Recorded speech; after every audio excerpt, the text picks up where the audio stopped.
Assalamualaikum warahmatullahi wabarakatuh. Shalom, Om Swastiastu, Nama Budaya, salam kebajikan, salam sejahtera bagi kita semua.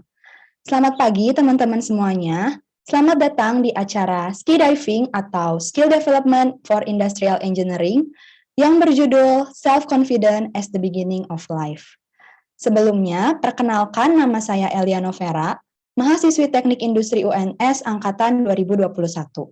Selaku MC yang akan memandu acara pada hari ini. Dan dimohon untuk teman-teman yang bisa on cam bisa langsung on cam aja ya. Selanjutnya saya akan membicarakan susunan acara hari ini. Yang pertama ada pembukaan dan sambutan. Yang kedua ada penyampaian materi oleh Kak Cika Aulia.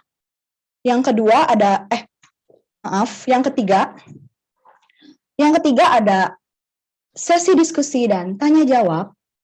Jadi buat teman-teman bisa memperhatikan dan menyiapkan pertanyaan-pertanyaan yang akan ditanyakan kepada Mbak Cika. Kemudian yang keempat, kita bakalan games, dan gamesnya itu berhadiah ya teman-teman, jadi harus ikut sampai akhir, oke? Dan yang terakhir ada penutup. Nah, sebelum kita memulai acara hari ini, alangkah baiknya kita berdoa terlebih dahulu. Berdoa menurut agama dan keyakinan kita masing-masing, berdoa dimulai.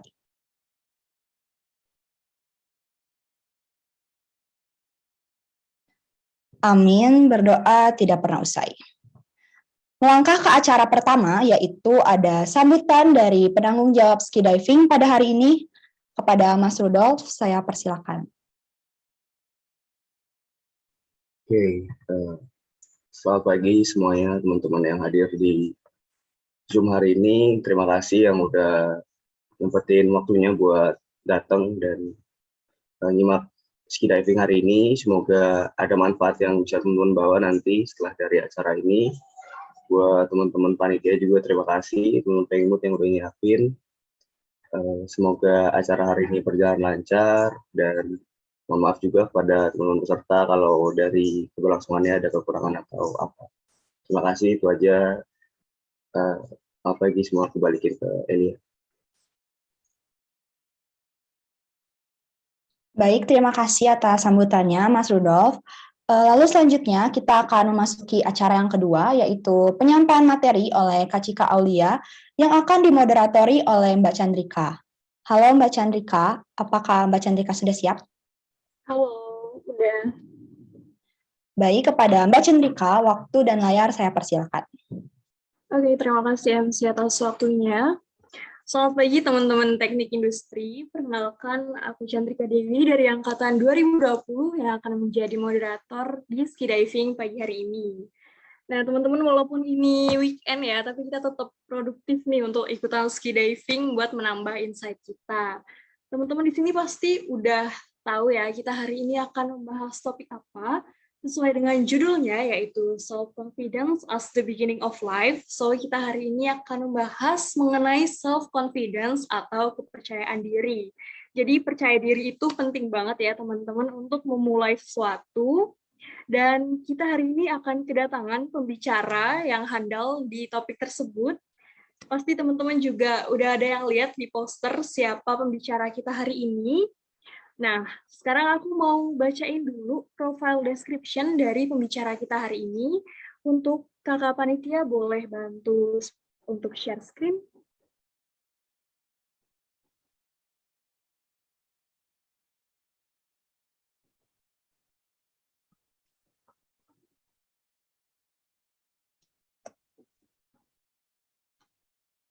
Boleh untuk share screen CV Kak Cika ya.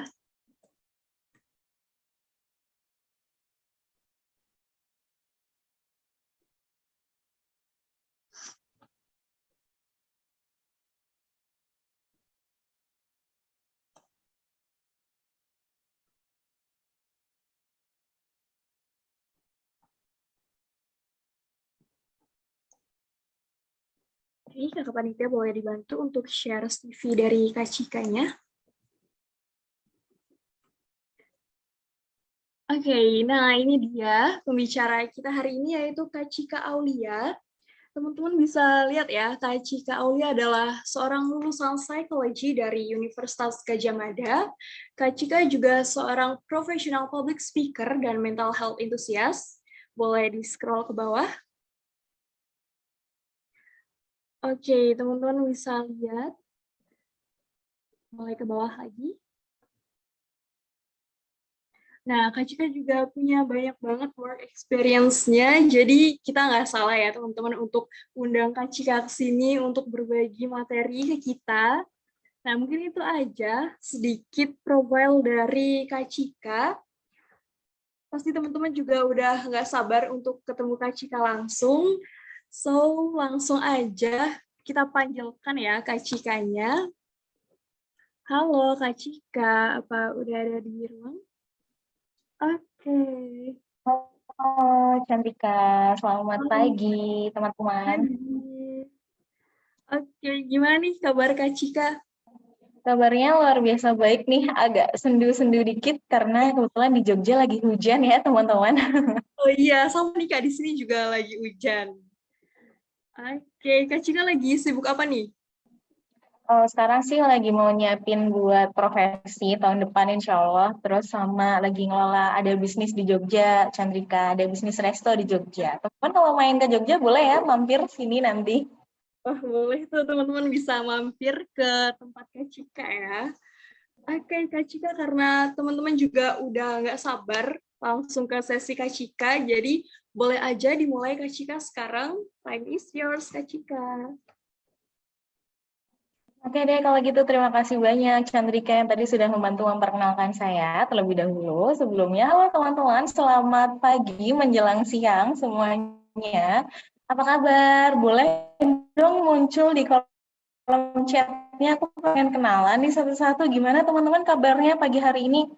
Baik, alhamdulillah baik. Atau ada yang lagi galau? Atau teman-teman di sini hujan-hujan malah sendu gitu ya, kayak aku tadi dengerin musik galau gitu. Ya ampun, minggu-minggu Sabtu-Sabtu udah seru webinar aja ya.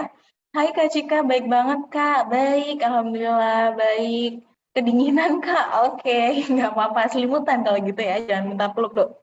Baik Kak, kabar baik, alhamdulillah. Oke deh teman-teman, semoga teman-teman kabar baik. Dan aku juga kabar baik di sini karena semangat banget bisa ketemu teman-teman dari teknik sipil ya. Betul, teknik, bener nggak sih? Dari teknik industri, Kak. Oh industri, mohon maaf, kebalik nih. Kita tadi soalnya ngobrol sama ayah, kebetulan ayah tuh teknik sipil UNS teman-teman, fun fact.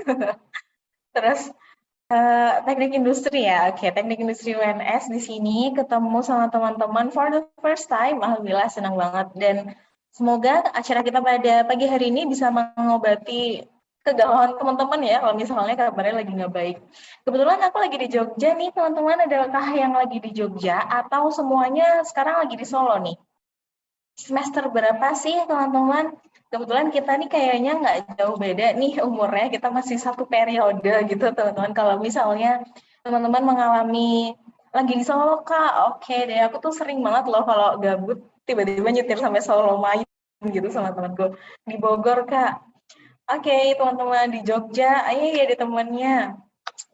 Dan aku tuh masih satu periode sama teman-teman di sini. Jadi kalau misalnya teman-teman ngerasa apa ya masih nggak percaya diri atau tiba-tiba suka insecure gitu ya gara-gara permasalahan media sosial lah atau permasalahan social judgment di sekitar teman-teman, it's okay, kamu punya teman termasuk aku di sini karena kita mengalami hal yang sama. So maka dari itu aku di sini buat jadi temen ya kalian ngobrolin soal self confidence khususnya dari sisi sudut pandang psikologi nih. Jadi kita tuh kepikiran ya teman ya, mungkin nanti aku bakal kepo nih soal teknik industri itu gimana berhubung aku tuh juga akhirnya kuliahnya psikologi meskipun klinis tapi ternyata begitu keluar masuknya ke dunia industri.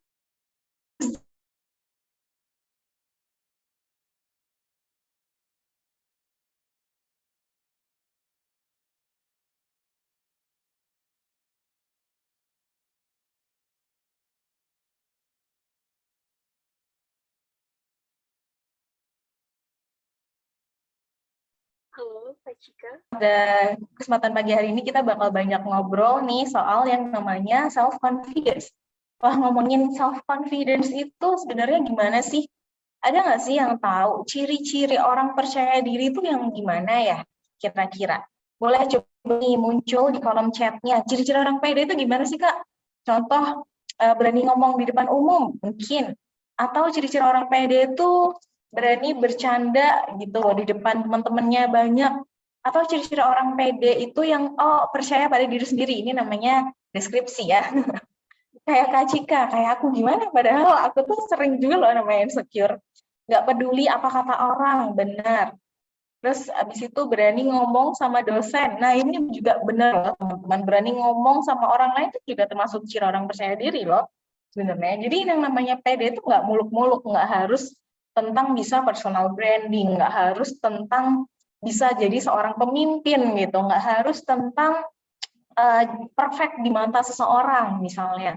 Contohnya ini kayak berani tampil beda, tidak takut berpendapat, terus ada lagi nih, tidak membandingkan diri sendiri dengan orang lain. Benar banget. Nah sekarang kalau pertanyaanku, ciri-ciri orang takut tuh yang gimana sih? Ciri orang nggak pede, contoh aku kasih contoh ya, ciri-ciri orang lagi nggak pede tuh nervous nih, deg-degan, keringet dingin, siapa yang pernah ngerasain kayak gitu? Apalagi kalau misalnya posisinya tuh harus ngomong di depan umum nih, tiba-tiba harus ngisi sambutan gitu. Padahal mungkin kondisinya tuh online, tapi deg-degannya tetap ada misalnya. Atau sisi insecure gara-gara suka dibandingin sama orang lain, atau malah membandingkan kehidupan kita sama orang lain. Wah, itu namanya insecure dari sisi internal ya, gara-gara pikiran kita sendiri. Suruh nyuruh orang lain aja yang ngomong, bener nih. Kalau misalnya disuruh melakukan sesuatu, udahlah lu aja lah, aku nih males lah, mager, ngomongnya sih mager, padahal nggak berani gitu ya, nyalinya lebih kecil daripada yang disuruh. Oke deh, kalau gitu mungkin karena kita udah punya tabungan soal apa sih bedanya percaya diri dan nggak percaya diri, kita bakal bahas dulu nih tentang self-confidence itu sendiri. Sejujurnya kalau misalnya definisi atau apa ya, arti penjelasan dari percaya diri itu sendiri, kalau dari sisi psikologi teman-teman, yang namanya perilaku manusia atau tubuh manusia ini terbagi menjadi 3 bagian, yaitu ada bagian yang pertama adalah kognitif, pikiran.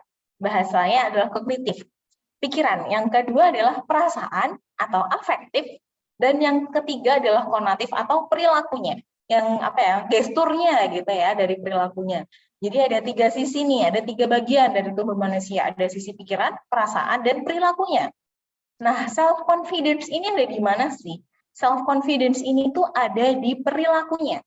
Jadi, self-confidence itu merupakan sikap yang menunjukkan sisi percaya diri.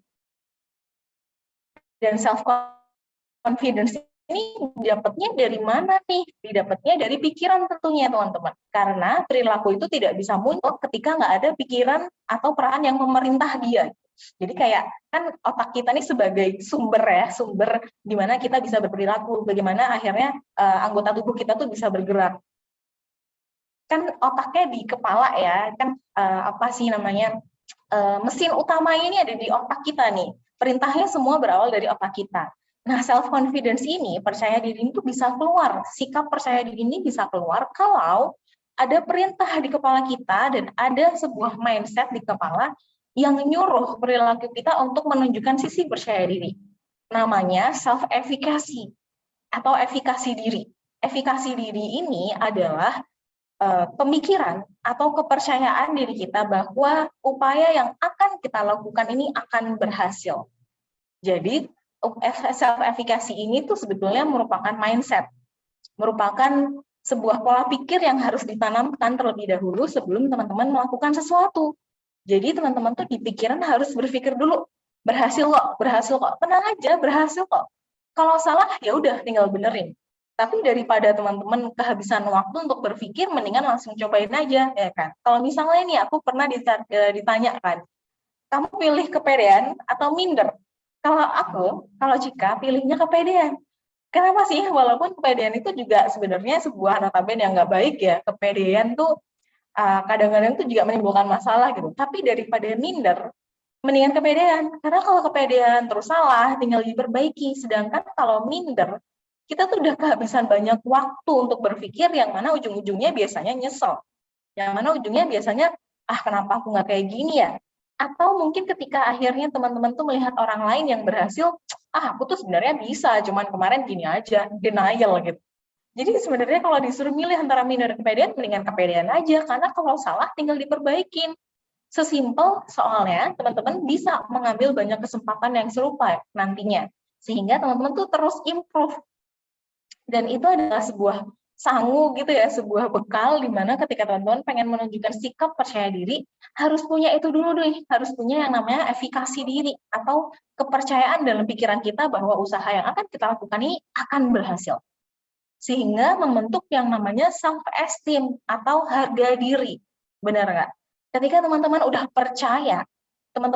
percaya sama dirinya, ketika teman-teman udah ngerasa, aku tuh bisa kok, aku tuh baik kok, semua yang aku pelajari ini tuh ada kok manfaatnya, sehingga pasti nanti akan berhasil. Kalau salah, aku tinggal perbaikin aja. Sehingga itu membentuk kepercayaan diri teman-teman. Membangun kepercayaan diri itu membangun rasa percaya pada diri sendiri kan.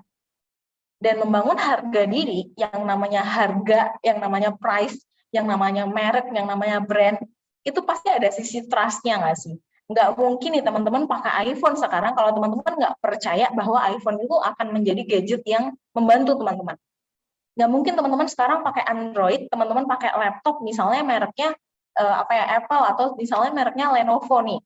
Teman-teman nggak mungkin beli sesuatu kalau teman-teman nggak percaya bahwa itu pasti akan berguna untuk kalian. Sama kayak diri teman-teman. Teman-teman nggak mungkin harga dirinya tuh akan muncul tanpa ada rasa percaya bahwa teman-teman akan berhasil. So, ketika teman-teman pengen masuk ke dunia self-confident, mau masuk ke sikap yang menunjukkan percaya diri, maka harus ada mindset dulu bahwa aku akan membantu diriku untuk berhasil di kemudian hari. Maka terbentuklah harga diri kita. Tapi sebenarnya kadang-kadang pun ada nih yang teman-teman rasakan. Dan sebenarnya kenapa sih yang namanya minder atau insecure itu tuh bisa muncul? Kadang-kadang nih teman-teman, kita tuh mengalami kegalauan dalam perjalanan menuju kedewasaan. Ada kalanya kita sampai pada masa-masa yang penuh konflik ketika keinginan dan realita itu tidak sejalan. Ketika keinginan kita bertentangan dengan pemikiran orang-orang yang merasa dirinya lebih tahu daripada kita sendiri. Atau ketika kita hendak melangkah, ada aja yang mencibir di belakang. Benar nggak sih? Kadang-kadang tuh dalam langkah menuju dewasa, langkah menuju mengupgrade diri, kita tuh udah punya niat untuk memperbaiki diri, tapi setiap satu langkah aja ada yang bikin ragu, ada yang ngomongin, ada pemikiran baru yang datang kalau misalnya, apa yang ini aja ya? Apa yang kemarin nggak usah jadi aja ya, misalnya. Kita tuh tiba-tiba jadi ragu pada keputusan yang sebetulnya udah kita ambil gara-gara omongan dari orang, atau gara-gara kita ngelihat orang lain, kita membandingkan dengan orang lain, atau hal-hal lain yang sifatnya itu dari luar diri kita, mengganggu pikiran kita untuk mau berjalan menuju kedewasaan, atau mau berjalan untuk mengimprove diri kita.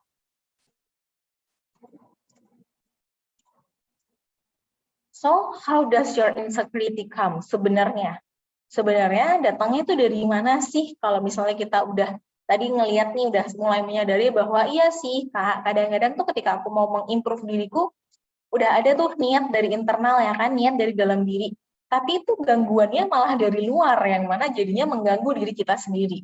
Dan sebenarnya rasa insecure atau nggak percaya diri dan lain sebagainya, itu tuh ada dua faktor yang aku bedakan di sini teman-teman, yang menyebabkan dia tuh tiba-tiba datang ke kita.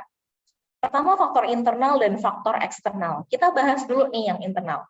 Apa sih faktor-faktor internal atau faktor dalam diri kita yang bisa menyebabkan rasa tidak percaya diri atau rasa insecure itu tiba-tiba datang? Pertama, negative thinking, kebiasaan cemas nih, kebiasaan mikirnya itu negatif. Belum terjadi, tapi kita udah mikir duluan bahwa sesuatu yang buruk itu akan terjadi. Negative thinking tuh kita tuh menerka-nerka bahwa nanti akan seperti ini, nanti aku akan gini, nanti pasti dia gini gitu, padahal waktunya belum sampai ke sana. Padahal kita tuh belum sampai ke waktu tersebut, tapi kita tuh udah punya drama duluan di kepala. Kayak jadi orang sotoy gitu, nggak sih? Negative thinking tuh kayak kita tuh lagi sotoy banget, orang belum terjadi udah dipikirin duluan, ya nggak sih? Mendingan juga melaksanakan apa yang sekarang sedang dilakukan, mendingan juga kita tuh fokus sama apa yang terjadi sekarang aja, daripada kita tuh mikirin terlalu jauh negatif lagi. Mending kalau misalnya kita tuh mikirnya jauh, tapi bisa bikin planning yang positif. Tapi kalau misalnya kita mikirnya udah jauh, negatif, capek, ya kan, yang ada malah kita stres sendiri dan nggak fokus sama apa yang terjadi saat ini. Jadi kebiasaan negative thinking, kebiasaan nih, itu tuh juga membuat kita jadi mudah ngerasa nggak percaya diri. Yang kedua, emotionally unstable. Buat teman-teman di sini yang moody banget ya, mungkin pagi ini happy nih, tiba-tiba di luar kehujanan, mau bete, marah. Tiba-tiba nanti kucingnya kenapa-napa, sebel. Tiba-tiba nanti ada yang ngechat, nyebelin, tiba-tiba ada hal yang membuat teman-teman membandingkan diri, atau sedih. Kayak terlalu labil nih, emosinya tuh terlalu naik turun. Tapi sebenarnya itu tuh bukan hal yang menjadi masalah banget. Kalau teman-teman bisa mengelola itu, kalau teman-teman bisa terus langsung menyetabilkan emosi teman-teman. Jadi yang namanya emosi itu tuh bukan marah ya. Ini ada disclaimer dulu nih. Yang namanya emosi itu tuh bukan marah, bukan kamu nih emosian banget sih. Tahan dong, jangan emosi misalnya. Bukan gitu teman-teman. Emosi itu adalah perasaan. Yang mana sebagai manusia kita tuh punya 5 emosi dasar. Ada emosi marah, emosi sedih, emosi senang, takut, dan jijik. Kelima-limanya ini tuh namanya emosi. Jadi, emotionally unstable itu ketika kita tuh merasakan kelima-limanya ini tuh dalam waktu yang pendek-pendek. Tiba-tiba ini, tiba-tiba itu loncat ke sana-sini. Gitu. Jadi hal itu juga yang sebenarnya bisa membuat kita lebih insecure karena kita nggak bisa mengelola dan mengendalikan emosi kita. Ketiga, low self-esteem atau rendahnya harga diri. Kayak yang tadi aku bilang, kalau kita harga dirinya rendah, bisa dipastikan karena kita tuh belum percaya sama diri kita. Dan menyebabkan juga low self-control atau impulsif. Masih marah nih, ya kan, lagi marah, tahu-tahu teman-teman ambil keputusan. Atau teman-teman lagi terlalu seneng nih, lagi happy banget, terus teman-teman bikin janji sama orang lain. Siapa nih yang korban janji? Korban janji di PHP-in gara-gara moodnya lagi happy. Teman-teman nih harus bisa mengontrol diri ya. Kalau misalnya lagi marah, jangan ambil sebuah keputusan. Pun kalau teman-teman lagi happy, jangan bikin janji. Jadi kalau misalnya teman-teman mau ambil keputusan, pastikan perasaannya itu lagi stabil. Emosinya ini nggak lagi marah, nggak lagi sedih, nggak lagi terlalu seneng, nggak lagi takut, nggak lagi nggak lagi nervous sama sesuatu. Pokoknya setiap kalian mau ambil keputusan, pastikan bahwa kondisi emosinya ini lagi stabil. Supaya nggak impulsif, supaya nanti keputusannya tidak merugikan kalian juga. Ada juga nih mental disorder atau memang untuk teman-teman yang ternyata spesial nih, ada perawatan khusus, ada treatment khusus, ada perlakuan khusus karena keterbatasan atau gangguan mental. Selain dari sisi eksternal, apa aja sih? Contohnya dysfunctional family. Mungkin kita tuh memang lahir dari keluarga yang tidak sempurna, karena pada kenyataannya tidak ada satupun keluarga di dunia yang sempurna. Mungkin orang tua kita itu lemah pada satu atau dua sisi, tapi dia hebat di sisi lainnya. Dan itu juga menyebabkan kadang-kadang tuh sebuah keluarga menyebabkan sistemnya tidak bekerja dengan baik. Mungkin peran seorang ayah tidak menjadi ayah, peran seorang ibu tidak ibu. Anak tidak seharusnya menjadi anak yang seperti ini atau seperti itu. Kadang-kadang tuh keluarga kita tuh dinamikanya banyak, and it's okay. Itu tetap keluarga dengan dinamikanya sendiri-sendiri. Yang mana kadang-kadang memang impact-nya adalah menyebabkan anaknya ini kurangnya percaya diri. Contohnya apa sih, Kak? Treatment keluarga yang bisa menyebabkan anak ini ketika dewasa menjadi orang yang low self-esteem atau kurangnya percaya diri juga. Yaitu ketika dia lagi waktu kecil nih, dia lagi sedih, tidak dibiasakan untuk ditanya, apa yang adik rasain misalnya. Adik marah ya? Oh, dia lagi sedih misalnya. Jadi ditanya soal perasaan. Adik lagi marah ya sekarang ya? Adik kesel ya gara-gara tadi temennya kayak gini. Oh, adik bete ya soalnya makanannya nggak jadi-jadi misalnya. Oke, misalnya kayak nggak apa-apa kok marah sini, misalnya dipeluk atau diberikan sebuah attachment atau pelekatan yang membuat dia merasa tenang. Nah, ketika tidak ada kebiasaan itu dari kecil, biasanya ketika dewasa dia mencari rasa harga diri atau mencari kelekatan di orang lain. Contohnya, biasanya yang biasa jadi target nih biasanya pasangan. Nah, di sini mungkin ada nih di antara teman-teman yang love language-nya nih physical touch, quality time. Nah, itu tuh bisa disebabkan karena ketika masa kecil tidak dibiasakan untuk adanya kelekatan di keluarga. Apakah itu bermasalah, Kak? Nggak apa-apa. Enggak kok, itu nggak akan menjadi masalah. Karena setiap orang tuh pasti punya kekurangan ketika kecil. Ada yang kekurangannya tidak diberikan affirmation word, ada yang kekurangannya nggak ada quality time karena orang tuanya sibuk, ada yang kekurangannya nggak pernah dipupuk, ada yang kekurangannya mungkin nggak pernah, kalau misalnya lagi sakit tuh dibikinin susu, ada servis, ada pelayanan di situ. Nggak apa-apa, setiap orang tuh pasti punya kekurangan keluarga. Makanya ketika besar pun membentuk kepribadiannya, dan tugas teman-teman sekarang adalah bagaimana ya aku bisa mengoptimalkan kepribadian yang sekarang aku punya. Nah, faktor lainnya nih teman-teman, ada sosial media. Wah, banyak ya kalau cuma ngomongin story Instagram nih kayaknya hidup orang-orang sempurna banget. Bisa liburan sama pacarnya, bisa menang lomba misalnya, bisa umur segini udah kerja di kementerian, bisa yang ternyata hubungannya tuh keren banget sama keluarganya, bisa yang ternyata karirnya menjulang, bisa yang tiba-tiba oh dia tuh lolos timnas terus nih, bikin iri misalnya. Kayaknya nih banyak banget ya cerita-cerita di media sosial, khususnya Instagram, yang membuat kita tuh jadi comparing gitu. Padahal nggak perlu, ya nggak sih? Karena ada hal yang teman-teman harus ketahui nanti. Ketiga nih, ada social judgment yang sukanya juga rasis biasanya. Kalau ngomong nih, biar kamu kan perempuan, harusnya kalau perempuan itu tuh bla bla bla. Kamu kan laki-laki, kalau laki-laki nggak boleh gini dong. Atau kamu kan masih anak kuliah, kamu harusnya nggak gini. Atau malah biasanya ada yang mendapatkan kayak gini. Kalau yang aku terima ya, kalau yang aku terima tuh sukanya gini. Iya ya, aku tuh tahu kamu kan belajar psikologi, jadi lebih tahu daripada aku. Iya ya, aku tahu kamu pinter kok misalnya. Ya kan kamu yang belajar psikologi, boleh dong harusnya kamu yang gini. Jadi kayak apa sih, sensi banget. Pernah nggak sih ngerasain kayak gitu? Kayak yang cuman karena kita tuh belajar psikologi, cuman karena teman-teman tuh belajar teknik industri, terus dianggap ekspektasi orang-orang sudah gede banget ke kalian, padahal kalian tuh yang masih kuliah gitu. Pernah nggak sih? Dan itu juga sebenarnya merupakan judgement yang membentuk teman-teman jadi punya tekanan kalau aku harus kayak gini, aku harus bisa seperti itu, padahal belum waktunya misalnya.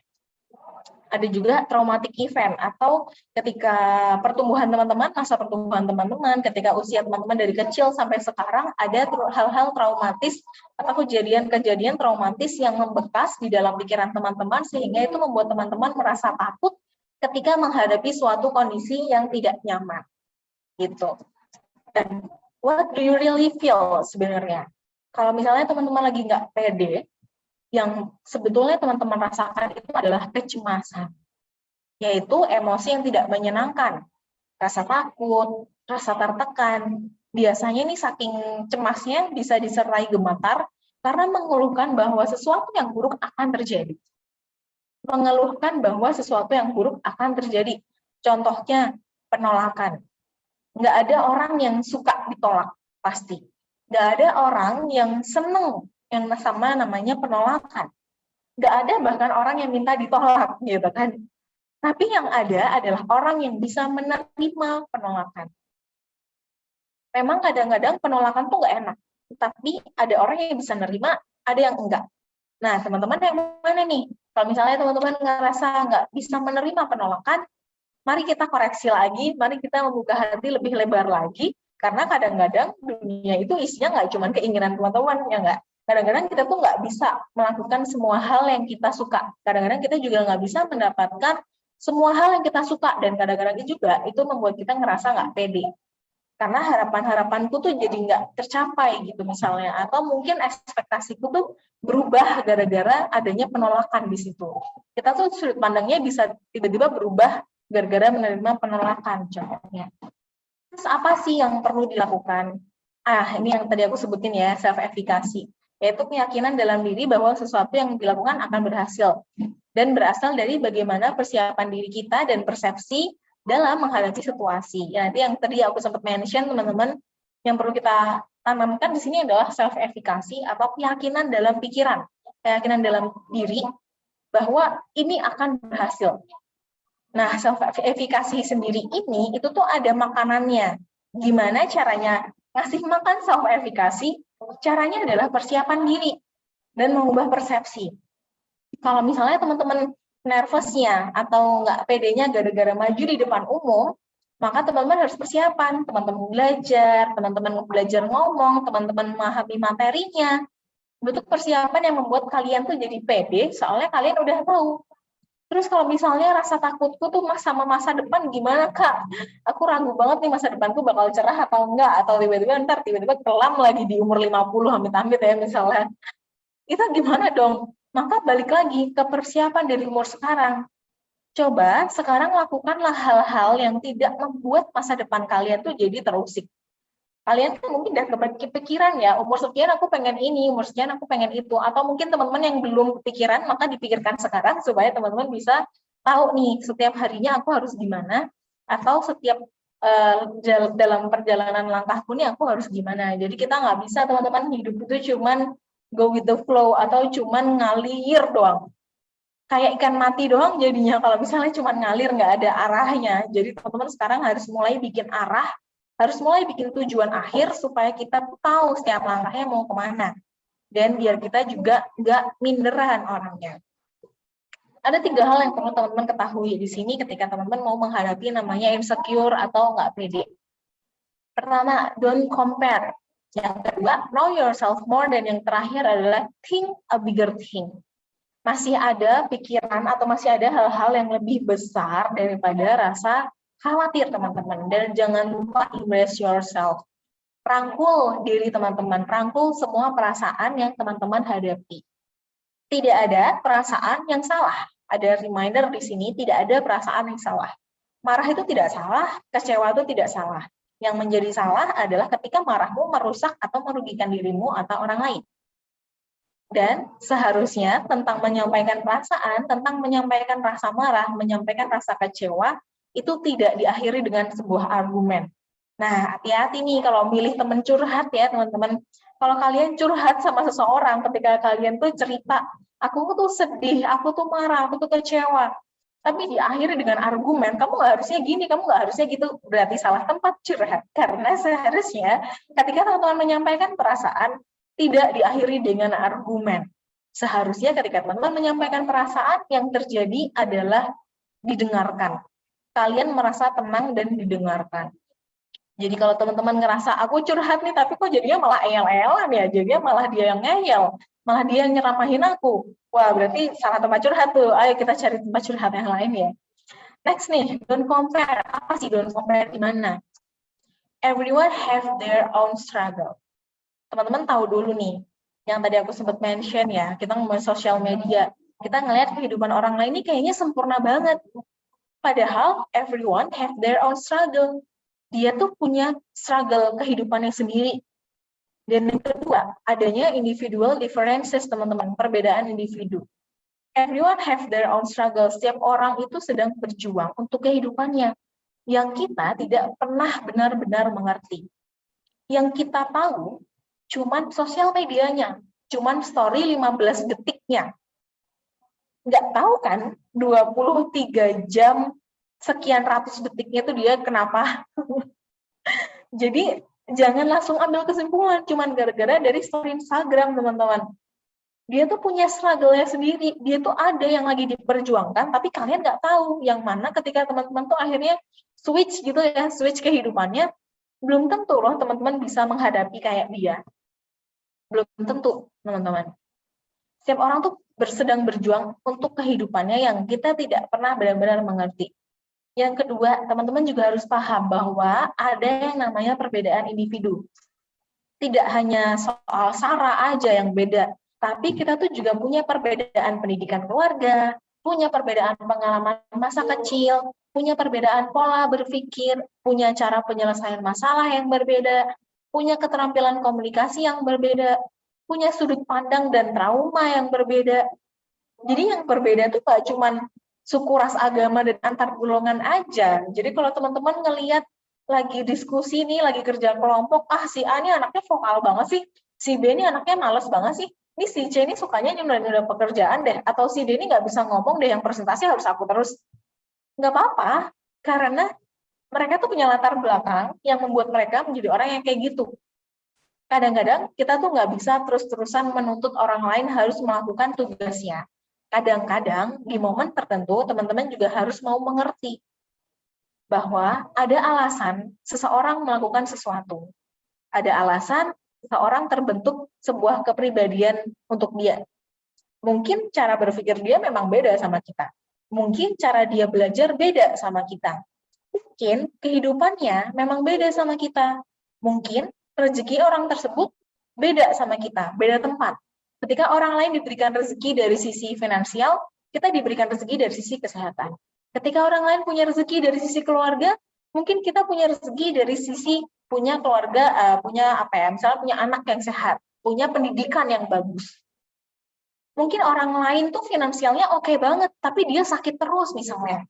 Gimana? Atau mungkin kita pendidikannya baik, tapi kadang-kadang kita emang punya masalah di dalam sebuah pertemanan. Gimana? Fair kan sebenarnya? Sebenarnya adil-adil aja kan? Karena setiap orang tuh nggak mungkin sisinya putih semua, teman-teman. Semua tuh pasti ada hitam putihnya. Kayak simbolnya yin dan yang tuh loh. Itu bagus loh sebenarnya kita untuk mengetahui bahwa dari setiap putih pasti ada hitamnya. Dari setiap hitam pasti ada juga putihnya. Pasti ada juga kebaikannya. Jadi teman-teman kadang-kadang kita tuh harus paham bahwa setiap orang tuh punya perjuangannya sendiri dan mereka beda sama kita. Yang kedua nih, know yourself more. Nah, biasanya yang suka insecure nih gara-gara belum tahu nih apa sih kelebihan atau potensi dalam dirinya. Sekarang ayo kita kenalan ya. Pertama, teman-teman, coba cari tahu apa sih yang teman-teman sukain. Like, apa yang teman-teman suka? Aku suka olahraga, Kak. Aku suka belajar, aku suka main musik, aku suka ketika didengarkan orang lain, atau aku suka nih dengerin orang-orang curhat, aku suka makan coklat, aku suka McD, aku suka minum soda, aku suka ngopi, Kak, pagi-pagi. Apalah, apapun di dunia ini yang teman-teman suka. Ketika teman-teman udah tahu di sini, bagus, because it's gonna be your daily dose of mood booster. Itu bakal jadi mood booster kalian kalau teman-teman udah tahu apa yang teman-teman suka. Yang kedua, dislike. Apa yang teman-teman nggak suka di sini? Aku nggak suka kalau dikacangin orang lain, Kak. Aku nggak suka kalau aku tuh didiemin. Aku nggak suka pelajaran yang banyak. Aku nggak suka hujan soalnya bikin basah kalau TW misalnya. Aku nggak suka jomblo kelamaan. Atau aku nggak suka lainnya lah ya. Pokoknya semua hal yang teman-teman nggak suka. Misalnya aku nggak suka, Kak, olahraga. Aku tuh sebenarnya nggak suka, Kak, ada di teknik industri ini. Waduh, gimana nih, udah semester berapa nggak suka, ya kan? Aku nggak suka, Kak, kalau misalnya kerjanya tuh diatur-atur. Aku nggak suka, Kak, kalau kerja di company yang besar. Aku pengennya punya bisnis sendiri, misalnya. Atau aku nggak suka lainnya. Dan nggak apa-apa juga. Let's set your boundaries. Ketika teman-teman udah tahu apa yang teman-teman nggak suka, ayo bikin itu menjadi boundaries atau batasan diri kalian supaya tidak diganggu sama orang lain. Supaya orang lain itu nggak kelewatan batas. Karena kalian udah tahu nih apa yang teman-teman nggak suka. Maka orang lain nggak boleh melakukan hal yang buat teman-teman nggak suka. Itu yang namanya boundaries. Next, cari tahu juga apa sih kelebihan teman-teman. Walaupun kelebihan tuh nggak harus besar-besar ya teman-teman. Misalnya kelebihanku tuh aku bisa baca buku lama, Kak. Aku bisa menghabiskan 3 buku dalam 1 hari misalnya. Atau kelebihanku aku tuh senang gambar kan, Kak. Kadang-kadang karya aku tuh bisa dikomersilkan gitu. Misalnya kadang-kadang karyanya bisa dijual. Atau kelebihanku aku tuh bisa edit foto, aku bisa taking video, aku kadang-kadang bisa jadi videographer. Kelebihanku aku tuh kuat nih di matematikanya. Aku kuat nih di hitung-hitungannya, makanya kadang-kadang aku tuh ngajarin temanku, misalnya. Oh, it's your potential. Ketika teman-teman udah tahu apa yang teman-teman suka, bagus karena itu your potential. Apa yang teman-teman suka dan apa yang teman-teman bisa lakukan, yaitu menjadi kekuatan kalian. Cuman sekedar teman-teman tuh bisa melakukannya, itu bisa menjadi kekuatan juga, karena itu merupakan potensi yang bisa diasah. Dan yang terakhir, ketika teman-teman udah tahu apa yang teman-teman suka, apa yang teman-teman nggak suka, apa yang teman-teman bisa lakukan, dan apa yang teman-teman tidak bisa lakukan, it's okay, we have each other. Jadi jangan insecure sama sesuatu yang kita tidak bisa lakukan atau weakness-nya. Nggak apa-apa, aku nggak bisa olahraga banget, nggak apa-apa. Aku punya guru yang bisa ngajarin aku, misalnya. Aku nggak bisa olah data, nggak apa-apa. Aku punya teman yang bisa, jadi kita bisa belajar. Jadi sebenarnya weakness ini tuh bukan sebuah hal yang membuat kita harus jadi ngerasa insecure. Karena kita punya satu sama lain yang bisa melengkapi diri kita. Jadi ketika teman-teman pengen kenalan sama diri teman-teman, coba deh cari tahu apa yang teman-teman suka, apa yang teman-teman nggak suka, apa yang teman-teman bisa lakukan, dan apa yang teman-teman tidak bisa lakukan. Dan tidak bisa melakukan sesuatu itu sangat tidak apa-apa. Karena kita lahir di dunia ini tuh tidak untuk bisa semuanya, tapi kita lahir di dunia itu untuk belajar melakukan sesuatu.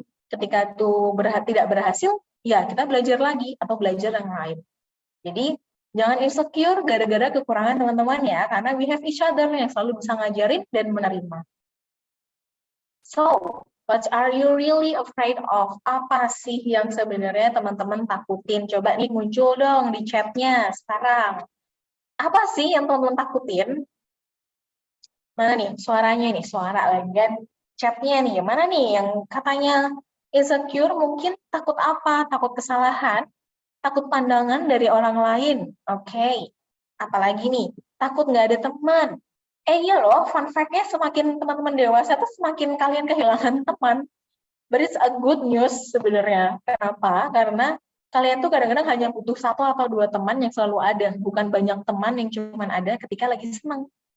Jadi punya teman cuma 1 itu tuh udah alhamdulillah banget kalau di umur yang sekarang. Karena pasti 1 itu nggak akan pergi. Makanya nanti makin gede ada yang namanya suami, istri. Itu karena dunia tuh juga udah paham, bahwa Tuhan tuh juga udah paham bahwa semakin dewasa kita tuh hanya butuh 1 seumur hidup, bukan banyak. Takut nggak dianggap, takut sama dosen yang suka nunjuk, bener sih itu kadang-kadang nakutin, emang horor ya. Takut gagal. Oke, biasanya nih keluhan takutnya ini adalah takut salah, kemudian gagal. Benar kan? Takut direndahkan orang lain. Takut melangkah ya katanya nih. Takut disepelekan orang lain. Adanya keterbatasan dalam diri kita, misalnya. Atau merasa tidak ada support dari orang terdekat.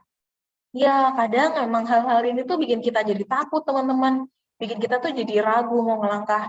Takut salah lah, udah salah nanti gagal lah, takut diremehin orang lain lah, takut disepelein lah, takut direndahin, takut nggak ada temen, takut nggak ada yang mau sama kita misalnya, takut nggak ada jodoh misalnya, takut nanti mengecewakan orang tua, atau takut karena ada keterbatasan dalam diri kita yang kita tidak punya, misalnya.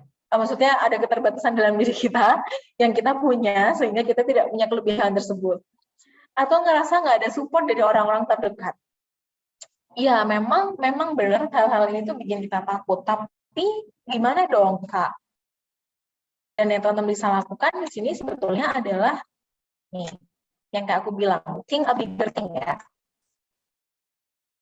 Pertama, teman-teman harus bisa mikir, apa sih mimpi terbesar kalian? Ingat bahwa mimpi kalian itu harus lebih besar daripada rasa takutnya. What's your big dream? Make yourself so proud of you. Jadi aku tuh kadang sering kalau teman-teman, kalau misalnya aku tuh mau melangkah gitu ya, terus aku tuh suka ngomong sama diri sendiri, Dear Chika, ngomong tuh di depan cermin, Dear Chika, I'm gonna make yourself so proud. Don't worry, you have me. Aku berusaha ngasih tahu kalau, Chika, jangan takut ya, kamu tuh pasti bisa kok. Kamu punya aku, kamu bisa ngandelin aku. Yang mana itu tuh aku ngomong sama diri sendiri. Tapi ya, ini adalah sahabatku seumur hidup, ya nggak? Aku dan Chika itu adalah sahabatku banget. Karena diri kita itu adalah orang yang selalu ada ketika kita itu lagi sedih. Orang pertama yang tahu ketika kita lagi marah. Dan orang pertama yang tahu ketika kita berhasil. So, kita nggak punya ada loh, teman-teman lagi nangis ada, teman-teman lagi sedih ada, teman-teman lagi pengen makan sesuatu ya perginya sama dia, teman-teman lagi kesel, iya yang kesel bareng dia, teman-teman lagi mengapain sesuatu ya belajarnya sama dia, apa dong, apalagi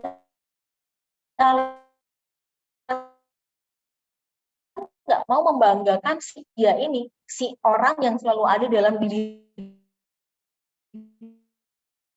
teman-teman, yaitu teman-teman sendiri. Kita ceritakan Cika, padahal Cika itu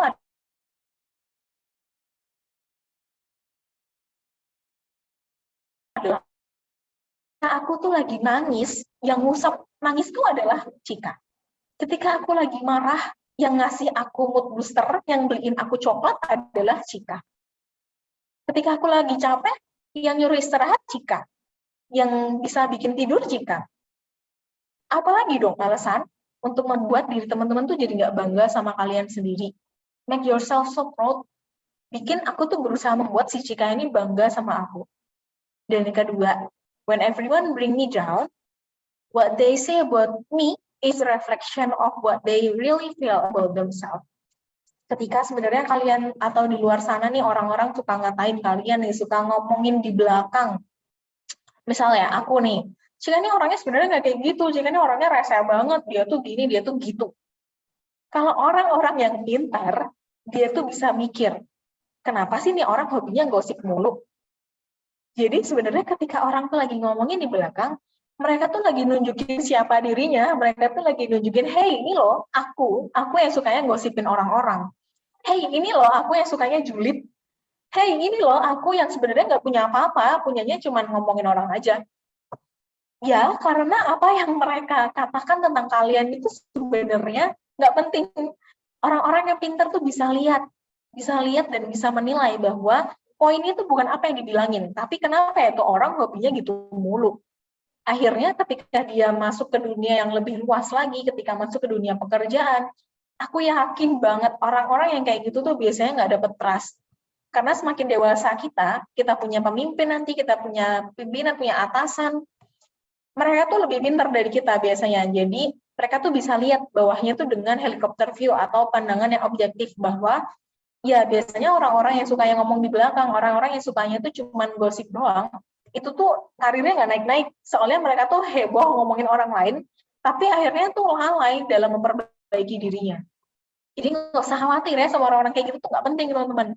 People with low self-esteem are 80% more likely to criticize others or put them down in order to make themselves feel better. Biasanya orang-orang yang kayak gitu, orang-orang yang suka yang ngeritik dan menjatuhkan kalian, itu karena self-esteem-nya lebih rendah. Mereka tuh suka menjatuhkan karena membuat diri mereka tuh jadi lebih baik, jadi lebih tinggi. Ketika ada orang-orang yang sebenarnya logikanya gini sih, analoginya gini nih teman-teman. Kalau misalnya ada orang yang menjatuhkan kalian, berarti logikanya kalian tuh udah di atas nggak sih? Makanya mereka effort banget buat jatuhin. The people who are confident with themselves are more likely to take things as they are and enjoy them. Tapi orang-orang yang punya harga diri tinggi, mereka tuh nggak peduli sama orang lain dan nggak apa-apa, ya udah dijalani aja. Mereka fokus untuk memperbaiki diri dan mengimprove diri dan menikmati aja gitu. Jadi teman-teman perlu bisa untuk bisa fokus ke diri teman-teman dan menaikkan harga dirinya aja biar kalian nggak jadi orang yang kayak gitu. Oke? Jadi ingat nih, ketika ada hal yang bikin teman-teman tuh ngerasa minder, think a bigger thing. What's your big dream? And when everyone bring you down, what they say about you is reflection of what they really feel about themselves. So don't worry ya teman-teman ya. And next nih teman-teman, ada hal dari aku tips. Waduh ini fontnya berantakan, ini fontnya agak kacau. Journaling and planning. Nah ini adalah tips yang teman-teman bisa lakukan. Writing in a journal each day allows you to direct your focus to what you accomplish, what you're grateful for, and what you're commit to doing better tomorrow. Jadi, teman-teman, ketika teman-teman tuh lagi ngerasa risau, galau, banyak pikiran, coba deh nulis diary, nulis jurnal deh. Karena ketika teman-teman tuh rajin nulis jurnal, nulis diary kayak gitu, teman-teman jadi malah bisa fokus sama apa yang teman-teman mau lakukan sebenarnya. Dan poin pentingnya adalah kalian tuh bisa bersyukur loh dengan cuma nulis diary. Kenapa sih? Karena ketika teman-teman nulis diary, teman-teman baca nih halaman-halaman sebelumnya, oh sebelumnya masalahnya ini, oh sebelumnya masalahnya itu. Terus teman-teman jadi bisa mikir, oh ternyata aku bisa ya, oh ternyata aku tuh udah sampai sini ya, oh ternyata kemarin tuh bukan masalah yang besar loh, oh ternyata aku survive juga ya, ternyata selesai juga ya kuliahku, padahal kemarin aku sambat-sambat mulu ya kan. Dan ketika teman-teman membaca, teman-teman tuh jadi pengen komitmen ke dirinya sendiri bahwa oke, ketika aku tahu aku bisa, ketika aku sadar bahwa aku tuh ternyata bisa melalui ini, aku akan komitmen bahwa di masa yang akan datang aku akan lebih baik lagi, dan di masa yang akan datang aku juga akan komit untuk aku bisa melakukan dan menyelesaikan masalahku lagi. Because, karena apa? Karena nyatanya aku masih di sini sampai hari ini dan aku bisa. Dan jangan lupa planning. Ketika teman-teman udah bersyukur, ya di planning, jangan cuma bersyukur doang tapi nggak ada rencana ya. Jadi yang namanya journaling and planning itu jadi satu, teman-teman, dia tuh sepaket. Kalau teman-teman udah bisa nulis jurnal, maka teman-teman belajar planning, bikin rencana-rencana kehidupan kalian. Jangan cuma ngikutin arus. Kalau teman-teman ngikutin arus atau teman-teman cuma bikin plan tapi satu doang, nanti ketika plan yang satu ini hancur atau tiba-tiba harus ada kendala, kalian jadi bingung arah. Jadi kalau bikin plan itu 2 atau 3. Oke, ketika aku punya plan A dan plan aku gagal, aku punya yang B, aku punya yang C. Yang mana biasanya plan yang baik ini 3 jalannya beda, tapi muaranya sama. Tujuan goals-nya tuh sama. Caranya tuh banyak dibikin, tapi goals-nya satu. Jadi kalau bikin plan, bikin rencana jangan cuma satu. Kalau satu doang, nanti yang satu gagal, bingung kalian mau kemana. Jadi journaling planning ini adalah sebuah kesatuan, teman-teman. Ketika kalian udah bersyukur, kalian udah bisa fokus bahwa kalian ini ternyata bisa melakukan itu, maka bikinlah rencana hidup kalian. So, nih ada tips nih dari aku. Ada nih, teman-teman boleh nih lihat juga di App Store atau di Play Store ya. Namanya Edo Agenda. Ini Edo Agenda ini adalah, bukan promosi ya, tapi Edo Agenda ini adalah aplikasi di HP yang bisa teman-teman download. Ini tuh membantu kalian banget untuk bikin planning, bikin agenda. Nah, nanti bentuknya kayak gini nih, teman-teman tuh bisa masukin event, masukin to-do list, bisa masukin project, bisa masukin notes. Nah, notes ini tuh jurnalnya, jadi kalian tuh bisa jadi satu nih, namanya Edo Agenda. Nanti bentuknya kayak gini nih, ada kalender, terus ada warna-warninya. Kalau aku biasanya, misalnya ada jadwal webinar, aku kasih stikernya warna hijau.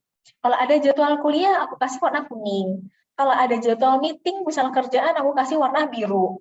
Misalnya nih kalau kalian punya pacar gitu ya, ada jadwal pacar, mau ada jadwal janjian ketemu, kasih warna merah. Atau kasih warna ungu, pakai yang membuat teman-teman tuh jadi colorful juga gitu hidupnya. Oh ternyata kegiatanku tuh nggak cuma satu loh, banyak. Misalnya ada agenda ketemu teman-temannya dikasih warna putih. Menyenangkan aja menurut aku. Jadi teman-teman bisa download, coba dicari Edo Agenda. Ini adalah sebuah agenda yang sangat-sangat membantu aku. Di sini itu soalnya juga ada notifikasinya. Jadi ketika sebelum hari H, teman-teman bakal dikasih tahu di reminder. Dan notifikasinya, nyenenginnya lagi, dia tuh bisa disetting.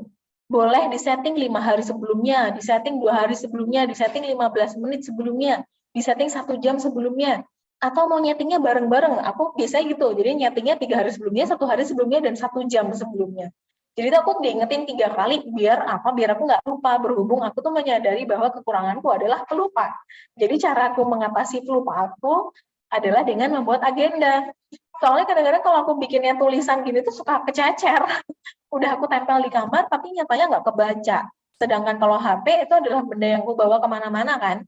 Jadi itu pasti selalu jadi reminder aku. HP-nya jangan cuma buat update, tapi juga mengupgrade diri kalian. Gitu ya teman-teman ya. Ingat nih, masa depan adalah milik mereka yang mempercayai keindahan impian mereka. Jadi, ayo bikin masa depan yang teman-teman bisa percaya bahwa kalian akan berhasil di situ. Kalau katanya ini, masa depan itu adalah milik mereka yang mempercayai keindahan impian mereka. Kalau teman-teman nggak percaya sama masa depan kalian, berarti belum cukup indah dong buat kalian. Berarti belum cukup bermakna dong sebenarnya. Maka masih ada di usia yang sekarang, ayo kita bikin planning yuk, kita bikin masa depan yang membuat teman-teman bangga yuk. Kita bikin masa depan yang indah yuk untuk versi kalian masing-masing. Masa depan versi kita masing-masing, nggak perlu masa depan versi kita berbanyak ini. Kita janjian ya besok kerja di kementerian misalnya. Waduh, susah banget tuh kalau janjiannya ber-10 ya nggak? Bikin aja satu-satu misalnya. Jadi bikin aja yang gampang-gampang lah teman-teman. Masa depan itu untuk teman-teman. Masa depan tuh bagi setiap orang tuh pasti punya. Tapi siapa yang bisa mencapai masa depan yang indah adalah mereka yang percaya bahwa masa depan mereka itu milik mereka sendiri dan kalian sedang berjalan ke sana. Apapun yang teman-teman lakukan sekarang, apapun yang teman-teman hadapi sekarang, percaya aja bahwa suatu hari akan ada keindahan yang teman-teman petik, ada sebuah manfaat yang teman-teman petik. Ada cerita lucu nih teman-teman, bukan lucu sih, tapi menarik juga. Singkatnya gini, waktu beberapa hari lalu aku tuh buka Q&A di Instagramku. Aku tuh nanya nih, how's your day kalian gitu. Ada question box ya kan. Terus temanku tuh bilang, Cik capek banget. Sebetulnya dalam hidup itu penting nggak sih setiap hal yang kita lakukan tuh ada price-nya, ada feedback harganya maksudnya. Jadi temanku tuh ada yang tanya, penting nggak sih sebenarnya apapun yang kita lakukan tuh harus ada harganya di situ. Terus aku jawab, aku bilang, enggak. Menurut aku enggak. Menurut aku semua yang kita lakukan itu enggak harus satu-satu ada harganya, harus ada price-nya. Karena kadang-kadang sesuatu yang terjadi dan kita hadapi dan kita anggap nggak ada price-nya, itu tuh justru memberikan pelajaran hidup yang lebih banyak. Contohnya, belajar lebih tangguh, belajar lebih gigih, dan belajar lebih sabar. Karena biasanya yang menguji kesabaran kita itu adalah hal-hal yang nyebelin, ya nggak? Nggak mungkin kita dikasih hal menyenangkan terus kita jadi sabar. Ya iyalah, orang dikasih hal nyenengin ya sabar lah. Apalagi kalau dipanjangin hal nyenenginnya ya sabar banget, ya nggak? Tapi kadang-kadang hal yang nyebelin itu yang benar-benar menguji kesabaran dan kegigihan kita dalam meraih sesuatu. Jadi kalau teman-teman sekarang ngerasa apa yang teman-teman lakukan kok kayaknya nggak ada harganya ya, nggak ada feedbacknya ya, nggak ada manfaatnya ya, tunggu, belum datang aja teman-teman. Tanpa kalian sadari, kalian tuh sedang membentuk diri kalian menjadi orang yang tangguh. Jangan lupa bahwa belajar itu nggak cuma soal uang, nggak cuma soal materi, nggak cuma soal angka, nggak cuma soal IPK. Belajar itu adalah belajar kehidupan juga. Teman-teman nggak tahu kan yang namanya menyelesaikan skripsi, itu tuh sebenarnya kita tuh lagi dilatih untuk jadi orang yang disiplin dan gigih. Karena skripsi yang baik bukan skripsi yang sempurna, bukan skripsi yang keren, tapi skripsi yang selesai. Dan ketika bisa menyelesaikan, itu tandanya adalah kalian orang yang berkomitmen dan kalian adalah orang yang gigih serta bertanggung jawab. Jadi skripsi itu more than just a paper. Skripsi itu tuh adalah life lesson, teman-teman. Skripsi itu adalah pelajaran hidup. Skripsi itu adalah tantangan kehidupan, bagaimana kita bisa mendisiplinkan diri. Jadi jangan cuma dianggap bahwa skripsi itu adalah syarat lulus. No. Skripsi itu adalah syarat lulus disiplin. Syarat lulus tangguh, karena universitas itu tahu bahwa nanti di dunia kerja lebih keras daripada cuma sekedar dosen, teman-teman.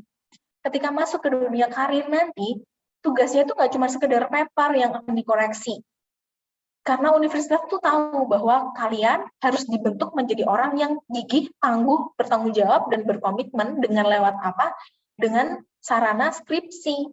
Makanya sebagian orang bilang skripsi itu susah, skripsi itu lama. Ya iyalah, untuk jadi orang yang tangguh tuh nggak gampang, benar nggak? Jadi gitu ya, kalau kalian udah masuk step skripsi nanti, coba deh dibikin mindset bahwa skripsi itu melatih kepribadianku juga. Jadi nanti ketika kalian sudah lulus kuliah, kalian juga sudah lulus mengupgrade diri. Gitu. Sekian dari aku, terima kasih banyak teman-teman. Selamat siang, aku kembalikan lagi ke moderator. Gila Kak, materinya keren banget ya teman-teman, bisa dilihat tadi. Terima kasih Kak Cika udah sharing banyak hal banget. Walaupun ini itu topik yang common ya tentang self-confidence, tapi ternyata masih ada banyak hal yang bisa digali lagi. Dan tadi Kak Cika juga udah ngasih tahu kita, jangan compare diri kita ke orang lain, terus kita harus kenal diri kita lebih dalam lagi, supaya kita nggak ngebanding-bandingin diri sama orang lain. Jujur, itu relate banget Kak sama keadaan anak-anak sekarang, pasti banyak banget yang ngerasa insecure gitu, lihat story temen gitu pasti langsung ngerasa insecure. Itu relate banget. Terima kasih Kak Cika. Oke teman-teman, kita next ke sesi selanjutnya yaitu Q&A. Buat teman-teman yang ada pertanyaan, misalkan tadi udah dengar materinya tiba-tiba pop up pertanyaan, boleh banget untuk open mic biar bisa berinteraksi langsung bersama Kak Cika. Oke, udah ada yang raise hand nih. Oke, nanti juga boleh ya teman-teman buat raise hand atau ketik di chat box, nggak apa-apa banget. Oke, karena ada pertanyaan nih Kak Cika dari Mas Rehan Saifuddin. Boleh langsung on mic, Mas Rehan? Oke, Thank you Chandrika. Selamat siang Kak Cika. Halo, selamat siang, Raihan. Ya, mungkin aku ada 2 pertanyaan nih gitu. Jadi yang pertama, aku mau nanya nih, semisal kita tuh ada kebiasaan yang bertahun-tahun biasanya kita lakuin, tapi di satu momen tuh tiba-tiba kita langsung kayak nggak mood dan bahkan sampai sekarang tuh malas ngelakuin itu, kira-kira kenapa sih? Apakah itu normal atau mungkin ada something? Dan yang kedua, kontrol emosi tuh ada cara-caranya nggak sih Kak? Karena jujur aku tuh apa ya, wajahku merefleksikan apa yang aku rasain gitu. Jadi misalnya banyak pikiran kelihatan banget, lagi sedih kelihatan banget, marah kelihatan banget. Nah itu apakah hal yang bagus atau buruk dan mungkin cara mengatasi seperti apa? Jadi 2 pertanyaan mungkin itu Kak. Oke, aku jawab ya. Terima kasih sebelumnya pertanyaannya. Pertanyaan pertama nih, kita kalau misalnya punya kebiasaan bertahun-tahun, berbulan-bulan, atau mungkin sebuah kebiasaan lah, pattern, yang sebenarnya itu udah menjadi, apa ya itu kebiasaan yang biasa kita lakukan, tapi tiba-tiba malas ngerjain, tiba-tiba mager, atau tiba-tiba ngerasa, udahlah, nggak usah dilakuin lagi misalnya. Itu namanya apa sih? Ya, sesimpel itu tuh kita lagi jenuh. Kita lagi jenuh sama kebiasaan itu. Sesuatu poin yang teman-teman bisa ambil, sesuatu yang baik, fun fact-nya, itu membosankan. Coba pikir lagi, kenapa? Kalau aku kasih dengan analogi, hubungan yang baik, relationship yang baik, misalnya ya antara 2 orang, pacar misalnya, atau pasangan suami istri lah. Hubungan yang baik, itu tuh membosankan, teman-teman. Tapi yang toksik menantang, benar nggak? Yang toksik tahu-tahu nangis mulu tiap hari, disakitin, diselingkuhin lah, diapain. Kerasa nggak naik turunnya? Kerasa. Seru nggak? Seru. Sayang nggak? Sayang. Aneh kan? Tapi kalau kalian sama orang yang tepat, misalnya yang ngajakin sholat 5 waktu, ngaji 5 waktu, ke pengajian lah, atau ngikutin khotbah lah, atau ikut lomba tiap semester, capek nggak? Ngebosenin nggak? Ngebosenin. Tapi baik nggak? Baik. Anehnya gitu, teman-teman. Jadi kalau kalian tuh suka sama hal-hal yang berbau toksik, biasanya tuh lebih nggak ngejenuhin. Tapi kalau misalnya yang ini tuh kamu ngerasa jenuh, coba pikir lagi, kebiasaan yang baik bukan sebenarnya. Biasanya iya kan? Dan jenuh nggak? Jenuh. Tandanya gimana? Ya udah, berarti kalau kamu lagi jenuh, nggak apa-apa, break dulu, nggak apa-apa, berhenti dulu. Aku yakin banget, nanti akan ada suatu momen kamu tuh kangen sama kebiasaan itu. Dan kamu mulai lagi. Pertama. Kedua, kalau misalnya kamu ngerasa kok nggak kangen-kangen ya, coba ambil kebiasaan baru yang output-nya sama. Mungkin aku nggak ngerti kebiasaannya apa. Aku ambil contoh, mungkin aku tuh punya kebiasaan belajar tiap habis Isya. Aku punya kebiasaan belajar tiap jam 7 malam. Terus aku jenuh untuk belajar jam segitu. Aku soalnya ngerasain itu dulu. Dan yang kulakukan tak ganti. Jadinya nggarap tugasku, belajarku tuh tiap habis kuliah di kampus. Biar aku keluar kampus nggak punya tugas. Tak ubah. Jadi output-nya sama, tapi caranya lain. Coba nih, kamu kan lebih tahu ya kebiasaannya itu tuh sebenarnya output-nya apa. Coba kamu pikirin output-nya, lalu ubah caranya. Tapi dengan output yang sama, itu juga menghilangkan jenuh. Pertama, nggak apa-apa, nggak usah buru-buru buat mengadakan kebiasaan itu lagi. Memang sesuatu yang baik itu biasanya menjenuhkan. Yang kedua, coba cari cara lain dengan output yang sama. Yang kedua, pertanyaan kedua nih, gimana caranya ngontrol emosi? Karena emang biasanya tadi Rehen bilang kalau lagi marah kelihatan banget, sedih kelihatan banget, capek kelihatan banget. Iya, aku tuh juga tipikal yang gitu sebenarnya. Kalau capek kelihatan, bete kelihatan. Nah, biasanya kita tuh bisa memperlihatkan raut wajah yang kayak gitu tuh sama orang-orang yang kenal sama kita secara pribadi. Sama teman dekat, sama keluarga. Kalau sama orang-orang yang asing, biasanya kita tuh bisa ngontrol. Nah, berarti di situ tuh menunjukkan adanya boundaries, lingkaran-lingkaran yang kalau misalnya di lingkaran tertentu, orang tuh bisa tahu aku banget. Di lingkaran yang lain, orang tahu nggak tahu aku, orang lain nggak tahu aku. Dan cara yang ngontrol gimana? Pertama, kalau misalnya kalian tuh lagi moodnya turun, terus kalian harus melakukan sesuatu atau disuruh sesuatu, coba belajar untuk ditolak halus. Jangan jadi people pleaser, jangan jadi nggak enakan kalau menolak. Karena kalau misalnya kalian tetap mengerjakan sesuatu yang kalian lagi nggak mood ngerjain, yang ada ngerjainnya sambil bete, ngerjainnya sambil ngeluh, ngerjainnya sambil marah, ngerjainnya sambil ini dan itu. Raut wajahnya juga jadi makin kelihatan. Jadi kalau emang teman-teman bukan waktu yang ngerjain, coba belajar buat say no dengan cara yang halus. Nah, ntar muncul lagi nih pertanyaan, caranya gimana kan nolak halus? Pertama, kalau misalnya mau nolak, tolaklah dengan cara memberikan solusi juga. Misal, maaf ya Rehan, aku belum bisa membantu kamu sekarang, karena aku sedang dalam kondisi yang belum bisa, misalnya lagi sibuk atau apa. Tapi aku tahu kok caranya ngebantu kamu. Aku punya teman namanya Chandrika, yang aku rasa bisa membantu kamu. Gimana kalau kamu aku kenalin sama Chandrika? Misalnya. Jadi kalian tuh nolak, tapi jangan cuma sekedar nolak, kasih solusinya juga. Kalau bukan aku, siapa? Misalnya. Yang kedua, ketika teman-teman nolak, kasih alasan yang jelas. Misalnya, aku disuruh bikin video, aku suruh ngedit video. Wah, itu bukan kompetensiku nih, mager lagi ya kan.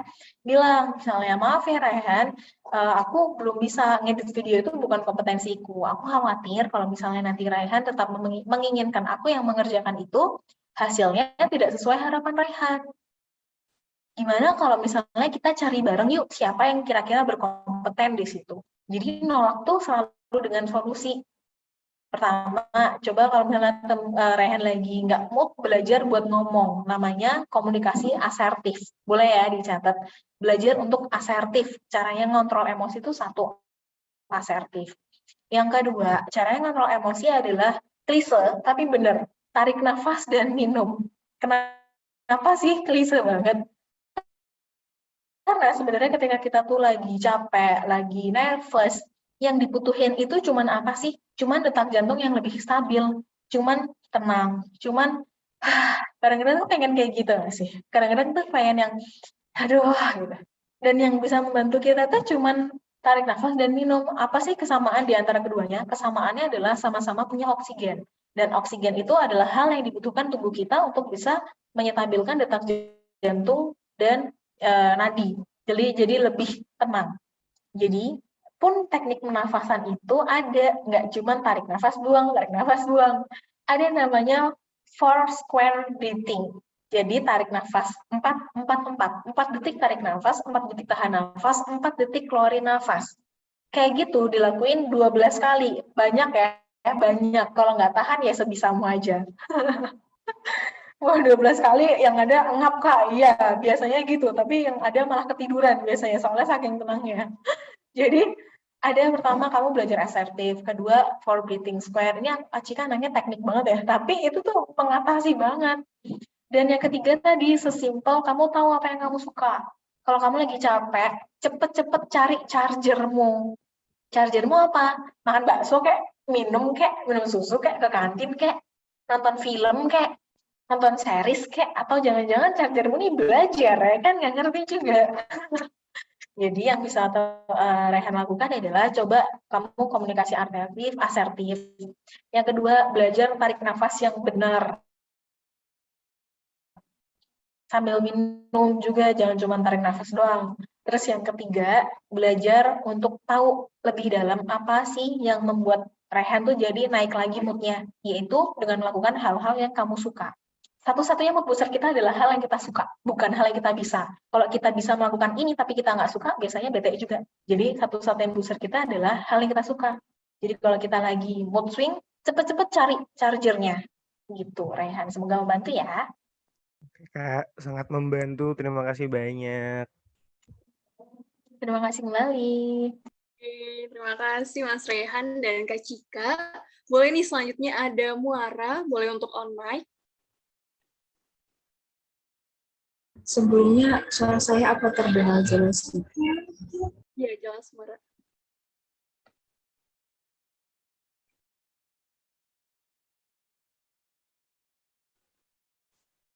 Halo, Oh ya, kan saya kan sering kayak bikin planner hari ini mau ngerjain apa gitu. Oh ya Kak, ini kalau saya tulis di chat gimana ya Kak? Kayaknya sinyal saya ada susah. Iya, boleh. Apa? Nanti dibacain. Oke, kita tunggu Muara untuk tulis dulu ya teman-teman pertanyaannya. Buat teman-teman yang ada pertanyaan lain, boleh banget nih ditulis dari sekarang atau boleh juga raise hand supaya nanti bisa interaksi langsung bareng Kak Cikanya. Kak Cika juga udah nggak sabar buat dijawab pertanyaan teman-teman nih kayaknya. Oke, kita tunggu dulu Muara ketik pertanyaannya.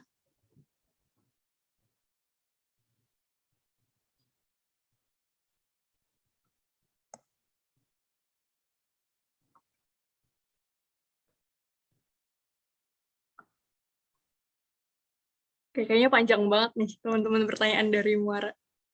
Mungkin sambil nunggu Muara untuk ngetik, aku juga ada pertanyaan nih buat Kak Cika.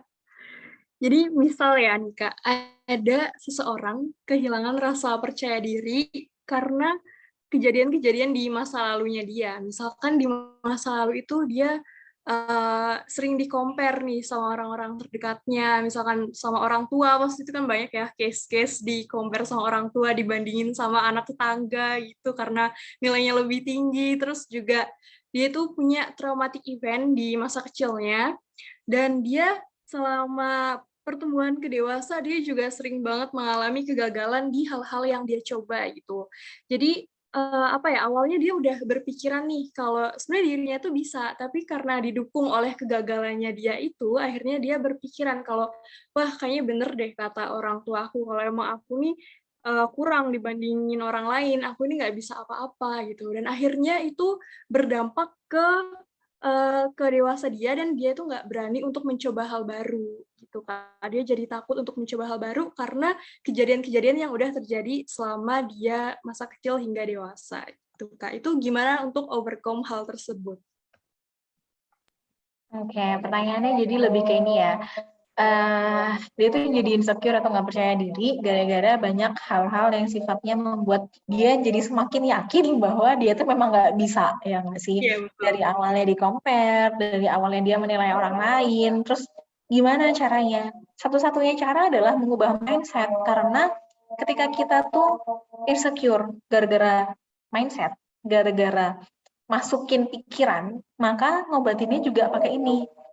Beda cerita, kalau misalnya kita insecure gara-gara terluka perasaannya, ngobatinnya juga pakai perasaan. Ketika kita tuh insecure-nya gara-gara pandangan, sudut pandang itu kan ada di kepala. Maka ngobatinnya juga dengan ada yang di kepala, yaitu mindset. Pertama yang bisa dilakukan adalah mengganti circle-nya.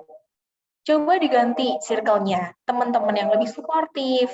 Nanti kalau misalnya dia udah bisa keluar dari circle yang nggak nyaman itu, dia ganti circle yang lebih suportif. Pertama, kedua, ikut komunitas orang-orang yang dia inginkan. Misalnya aku tuh pengen aku nggak ngerti ini.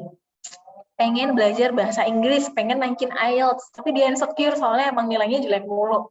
Coba ikut les, ikut support group yang membuat dia tuh jadi belajar tuh nyenengin loh, bahwa nggak bisa tuh nggak apa-apa loh. Jadi tuh paling gampang adalah mengubah circle, lingkungan. Karena dia insecure gara-gara lingkungan, benar nggak? Maka yang harus diubah adalah lingkungannya. Coba diganti lingkungan yang bisa mendorong dia, lingkungan yang suportif. Ketika keluarganya tidak bisa diganti, setidaknya teman-temannya bisa diganti. Ketika keluarganya itu tetap harus begitu, setidaknya dia bisa nambahin komunitas yang positif. Ketika ada satu yang nggak bisa diganti, ganti 5 lainnya, ganti 6 lainnya. Yang membuat circle keluarga yang tadinya nggak menyenangkan itu bukan point of view yang penting lagi menurut dia. Yang difokuskan adalah pandangan besar orang-orang kan. Maka yang paling mudah adalah belajar berani mengganti circle dan menambah circle yang positif. Gitu sih, Cantika. Oke, terima kasih saat menjawab. Oke, kita move ke pertanyaan Muara ya, Kak. Ini ada pertanyaan dari Muara dia. Saya kan sering bikin planner gitu, hari ini mau ngelakuin apa, tapi akhirnya cuma bisa ngelakuin beberapa yang ada di planner tersebut. Terus jadi ngerasa kecewa sama diri sendiri, kenapa nggak bisa ngelakuin itu semua. Nah, itu gimana cara ngatasi, bahkan ngilangin si rasa kecewa sama diri sendiri itu, Kak. Terima kasih. Oke, gimana tuh Kak? Jadi kecewa sama diri sendiri gitu. Ya, sering bikin planner gitu, hari ini mau ngelakuin apa aja. Bagus, tapi akhirnya cuma bisa ngelakuin beberapa yang udah di-plan. Terus jadi ngerasa kecewa sama diri sendiri. Gimana ngatasinnya ketika kita ngerasa kecewa sama diri sendiri gara-gara kita nggak bisa melakukan apa yang kita tulis di plan? Nggak apa-apa loh, manusiawi loh. Kalau misalnya kamu setiap hari selalu tembus tuh goals-nya yang ada tepar, sumpah. Pasti banyak kan plan kamu. Yang mana mungkin kalau kamu bilang enggak banyak. cuma 3, iya 3, tapi semuanya berat-berat, ya capek. Biasanya kalau misalnya kamu akhirnya nggak melakukan plan itu, alasannya apa? Mungkin capek, mungkin jenuh, mungkin tiba-tiba jadi nggak mood, dan itu manusiawi nggak? Manusiawi. Nggak langsung mengerjakan semuanya dalam 1 hari beres tuh nggak apa-apa. Ketika kamu udah bisa mengerjakan beberapa, itu tuh udah bagus banget menurut aku, daripada kamu nggak melakukan sama sekali. Kamu punya target ngerjain skripsi 10 halaman hari ini, tapi cuma bisa 3. Nggak apa-apa, it's much better. 7 lainnya bisa kamu kerjakan hari besoknya. Tapi kamu komitmen, kamu harus komitmen bahwa aku besok benar-benar harus mengerjakan itu. Besoknya cuma bisa 5, Kak, masih kurang lagi. Nggak apa-apa, besoknya kerjain lagi. Jadi sebenarnya ketika teman-teman ngerasa, aku udah bikin plan, tapi kenyataannya nggak bisa kelakon semuanya. Nggak apa-apa, aku tuh juga gitu. Tapi itu udah jauh lebih baik daripada kamu tidak melakukan itu sama sekali, daripada cuma sekedar di plan, cuma ditulis tapi nggak dikerjain. Mengerjakan 1 itu lebih baik daripada tidak sama sekali kan. Kalau kamu punya 10 rencana dan cuma terkabul 5 lainnya tuh bisa kamu usahakan lagi, dan 5 lainnya bisa kamu syukuri. Jadi, no reason untuk kamu harus ngerasa kecewa, karena apa yang kamu rasakan, apa yang kamu lakukan itu udah bagus menurut aku. Nggak perlu ngerasa kecewa, kamu kecewa kalau misalnya yang kamu lakukan itu ternyata malah merusak segalanya, atau mungkin kamu ngerasa kecewa. Atau kamu kecewa soalnya 1 pun nggak ada yang terlaksana. Atau mungkin bukannya terlaksana, tapi yang kemarin-kemarin malah rusak nih, malah gagal. Nah, itu bentuk kekecewaan yang memang harus benar-benar kita konsentrasi lebih. Tapi kalau misal kamu udah berhasil cuma melakukan sedikit dari banyak, itu udah keren, itu udah bagus, kamu udah belajar disiplin. Jadi nggak apa-apa ya, muara dia ya. Kamu tuh udah bagus kalau kamu ngerasa, gimana dong nanti yang planku yang lain, maka kamu bikin komitmen lagi, oke, hari ini nggak bisa, kalau gitu besok. Oke, ini nggak bisa, kalau gitu besok. Mungkin plan kamu adalah plan-plan yang besar ya. Kalau misalnya itu plan yang besar, maka bikin pathway-nya lagi, bikin jalannya lagi, cari caranya lagi. Kayak yang tadi aku sempat bilang ke Raihan. Coba kamu cari cara lain dengan muara yang sama. Gitu. Semoga bisa membantu ya, Muara. Oke, jadi nggak apa-apa ya Kak, know your limit gitu, dicicil-cicil dulu gitu. Gak apa-apa. Muara apakah menjawab? Oke, terima kasih banyak. Oke, Muara, terima kasih. Oke, Kak Cika, karena sesinya juga udah selesai nih Kak, karena ada keterbatasan waktu, jadi Q&A-nya bisa diakhiri sekarang. Buat teman-teman yang masih ada pertanyaan, nanti bisa ke sosial medianya Kak Cika ya Kak, bisa DM gitu, nanti tanya-tanya ke Kak Cikanya langsung. Oke, Kak Cika, sebelum ke sesi selanjutnya, kita sekarang dokumentasi dulu nih, Kak. Buat teman-teman boleh untuk on-cam dulu, supaya kita ada dokumentasi bersama Kak Cika. Oke, Kakak Panitia boleh membantu untuk sesi dokumentasinya. Baik, saya ambil alih. Untuk teman-teman yang sekiranya bersedia untuk on-cam, silakan untuk on-cam. Kami tunggu sebentar.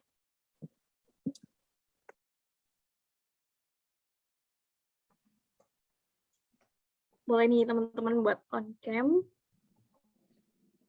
Sambil nunggu on-cam, aku curhat dikit boleh ya? Jadi kan aku dari tadi lagi webinar nih. Aku tuh anaknya gampang dibikin senang sebenarnya. Mau senang aja tuh gampang banget gitu. Tapi mau sedih juga kadang-kadang gampang. Terus aku lagi webinar nih ya kan. Tiba-tiba bapakku tuh mau pergi. Bapakku tuh kayaknya mau berangkat, dia nggak ngerti kemana lagi pergi. Terus tahu-tahu duduk di depanku nulis di kertas. Tahu nggak tulisannya apa? Nggak kelihatan ya? Tulisannya adalah, tadi Bapak belikan lopis di meja makan. Soalnya Bapak tahu lopis itu makanan kecil kesukaan aku. Oh my God, hal-hal kecil gitu ya, Kak, tapi berarti banget. Iya loh, aku tuh cuma dikasih gini aja tuh seneng banget, gara-gara aku sama Bapak tuh nggak dekat sebenarnya. Aku sama Bapak tuh jarang banget ngobrol. Ketemu tuh cuma pagi sama mau tidur, soalnya emang sibuk gitu dia. Terus akunya juga sibuk. Tapi tuh kayak dikasih lopis tuh kayak menurut aku buat orang yang cuek jadi sweet banget gak sih? Jadi kayak maaf ya, lagi banget. Perhatikan juga ya. Iya, terus kayak aku tadi tuh padahal hari ini aku tuh belum sarapan sebenarnya, tapi nggak ngerti, mungkin Bapak tahu kali ya aku belum ke meja makan, terus dijajanin lopis terus baru dia pergi. Sweet banget, Kak. Oh, lopis. Oke deh, yuk kita foto bareng. Oke, boleh nih teman-teman on cam yuk. Kak Cika abis ini mau makan lopisnya. Jadi yang namanya happy tuh nggak harus susah-susah ya teman-teman. Kalian tuh beli makanan yang kalian suka aja pasti udah ngebantu banget, apalagi dibeliin ya nggak? Iya betul. Lagi mungkin kalau zamannya UAS tuh dulu aku sukanya gini nih, ada teman-teman mau UAS ya kan, terus hobinya tuh pada beliin makanan favoritnya dikasih notes di mejanya. Mungkin kalian juga gitu kan, semangat UAS gitu. Jadi mood booster banget itu. Oke, kayaknya udah ya yang on cam. Boleh nih di screenshot. Oke, saya mulai sesi dokumentasinya. Ada 2 slide. Slide pertama terlebih dahulu. 1, 2, 3. Oke, slide kedua. 1, 2, 3. Baik, terima kasih. Saya kembalikan ke moderator.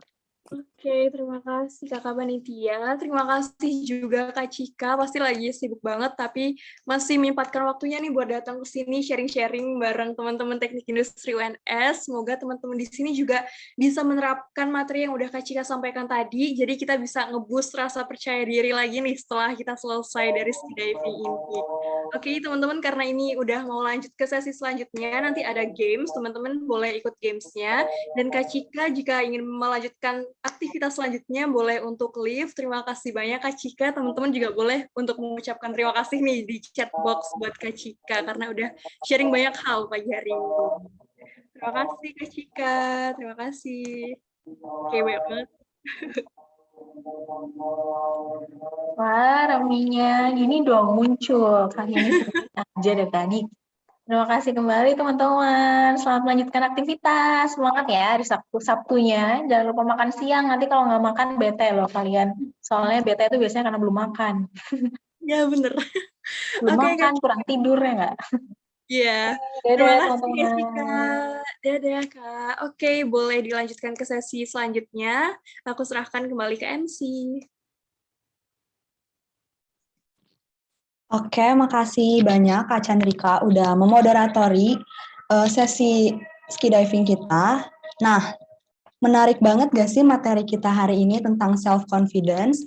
Semoga dengan materi yang sudah kita dengar tadi, kita dapat mempraktekannya di dalam kehidupan kita sehari-hari, dan setelah kita dengar tadi nih tentang self-confidence, kita bisa jadi semakin percaya diri gitu.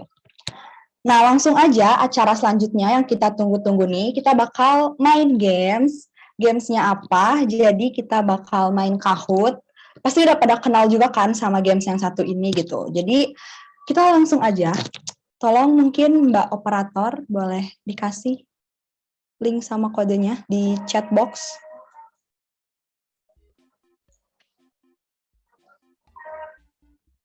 Nah, teman-teman boleh bisa langsung buka Kahoot-nya ya. Nah, pertanyaannya itu seputar skydiving kita hari ini.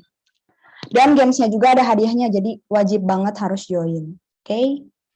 Dan untuk penamaan gamesnya, kalian pakai nama ini ya, nama beneran gitu, nama asli. Nama panggilan juga boleh. Jangan pakai nama samaran ya, atau nama ortunya, atau nama peliharaannya, atau nama doinya, jangan ya guys ya. Harus pakai nama asli, biar kalau menang tuh gampang gitu, ketahuan siapa nih yang menang gitu. Boleh bisa langsung join, aku tunggu sampai 11.47 mungkin ya. Oh ya, pemenangnya itu ada 2 orang ya, jadi kan nanti biasanya yang muncul tuh 3 orang gitu kan. Tapi yang menang, yang dipilih yang dapat hadiah tuh cuma 2 orang guys. Maaf ya untuk yang juara 3, jangan berkecil hati. Juara 3 tuh tetap juara, cuman gak dapat hadiah aja, jadi gak apa-apa, oke? Oke, baru 18 orang nih yang join.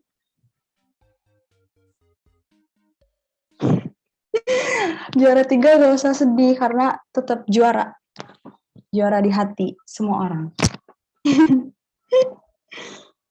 Oke, nanti yang menang jangan lupa screenshot sebagai bukti gitu. Bukti kalian tuh menang, biar kita tuh percaya gitu, oke? Yuk pada join yuk. Karena ada hadiahnya, dan hadiahnya tuh bukan hadiah biasa, guys. Hadiah yang luar biasa banget. Pokoknya yang menang tuh bakal terharu banget dapat hadiah ini. Jadi harus join.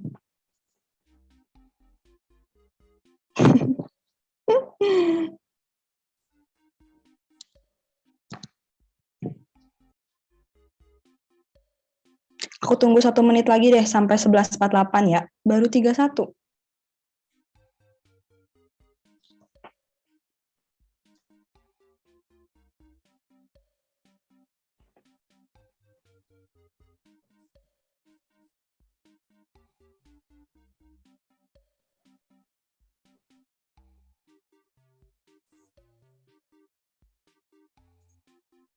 Yuk pada join yuk. Ada hadiahnya loh.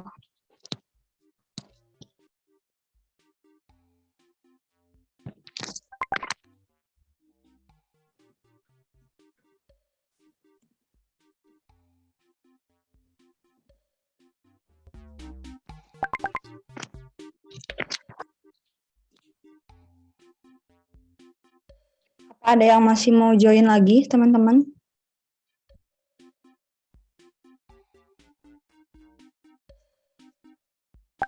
Oke, karena udah 11.48 juga, kok gak bisa?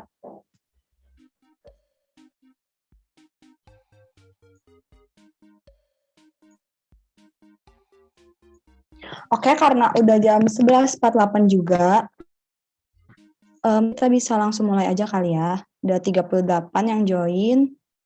Boleh? Kalau udah 40? Boleh, Mbak?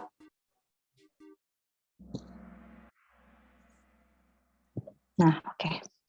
Oh ya, pertanyaannya ada di layar Zoom ya. Nah, pertanyaan pertama, siapakah pembawa materi skydiving kali ini?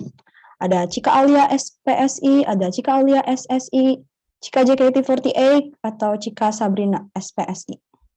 Kayaknya Cika JKT48 gak sih? Kita ngundang artis gak sih? Oke, bisa langsung dijawab, teman-teman. Oke, ada 37 orang nih yang jawab benar. Ada yang jawab Cika JKT48, beneran. Oke, untuk leadernya ada Mas Wira, Mas Pais, ada Mas Aheng juga nih. Oke, next question. Apa judul skydiving hari ini? Aduh, ini terpampang nyata banget ya judulnya, ada di VBG nih. Apa self-confidence? Apa self-confidence as the beginning of life? Apa self-reward? Apa self-love? Oke, udah semua jawab nih kayaknya. Oke, jawabannya yang warna biru. Masih ada yang salah ya. Jadi judulnya tuh self-confident as the beginning of life, bukan self-confident aja. Oke, siapa leadernya? Oke, susul-susulan ya kelihatannya. Oke, masih dipegang Mas Wira, terus ada Mas Rehan doang, ada Aldi. Oke, next. Adapun cara membangkitkan percaya diri antara lain. Oke, ini soalnya kayak UTBK ya. Gak apa-apa, kita mengenang, sambil mengenang gitu kan. UTBK 1, 2, 3, 1, 3, 2, 4, atau 4 aja gitu. Bisa diteliti nih, soalnya ini kayak jebakan gitu loh soalnya. Jadi harus teliti banget. Oke, 1, 2, dan 3. Masih ada yang jawab salah ya, gak apa-apa. Siapa leadernya kali ini? Oke, ada Mas Rehan doang, disusul Mas Wira, disusul Mas Fija. Oke. Ini harus, yang di 3 tuh harus ini nih, harus kebut nih, biar dapat hadiah. Think a bigger thing merupakan salah satu cara menjadi percaya diri. True or false? Ini peluang benernya 50-50 nih.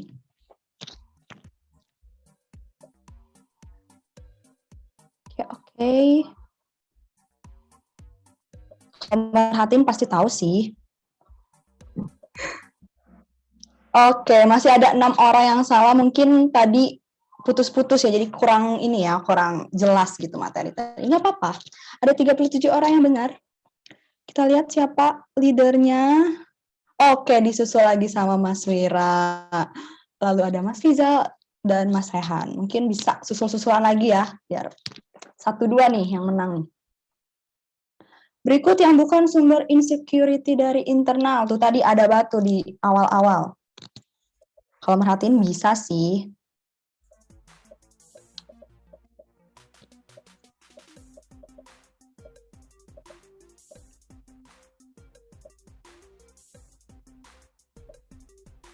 Oke, ada 32 orang yang benar nih, keren-keren. 32 orang merhatiin banget nih penggunaan sosial media. Jadi itu eksternal ya guys.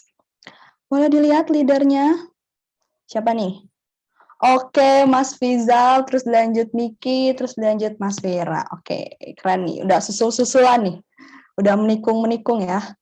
Oke, pertanyaan true or false? Ciri-ciri orang percaya diri adalah melakukan kebiasaan yang disukainya. True or false? Tadi ada juga nih di PPT-nya Kak Cika. Harusnya bisa sih. Ini gampang banget. Oke. Nah. Oke, masih ada 3 orang yang salah. Gak apa-apa. Tapi 37 orang benar. Kita lihat siapa leadernya. Oke, masih dipegang Mas Fizal, disusul sama Miki, disusul oleh Mas Vira. Oke, semangat nih yang 45 nih mengejar 1-2. Salah satu yang membuat seseorang takut sehingga tidak percaya diri. Tuh, tadi ada juga tuh. Apakah memiliki kemampuan yang hebat, saling memenangkan kejuaraan, memiliki keterbatasan atau kesulitan ekonomi. Yang mana nih kira-kira nih jawabannya nih? Oke, ternyata jawabannya memiliki keterbatasan. Ada 31 orang yang benar. Kita lihat leadernya siapa? Oke. Oh, masih dipegang Mas Fizal. Boleh ya, Mas Wira, Desti boleh menikung Mas Fizalnya biar bisa jadi di atas gitu. Oke, true or false lagi nih. Kebiasaan orang yang memiliki kepercayaan diri rendah adalah merendahkan orang lain. Apakah true or false? Duh, ini gampang banget nih.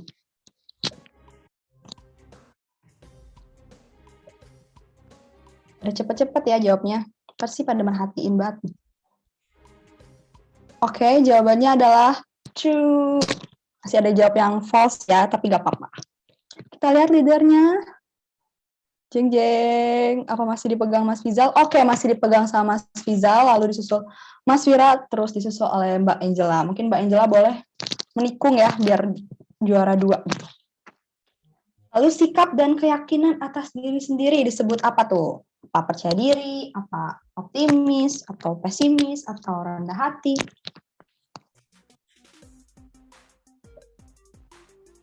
Cepet-cepet ya jawabnya, pasti pada merhatiin banget nih. Oke, jawabannya adalah percaya diri. Oke, masih ada 2 orang yang salah, gak apa-apa.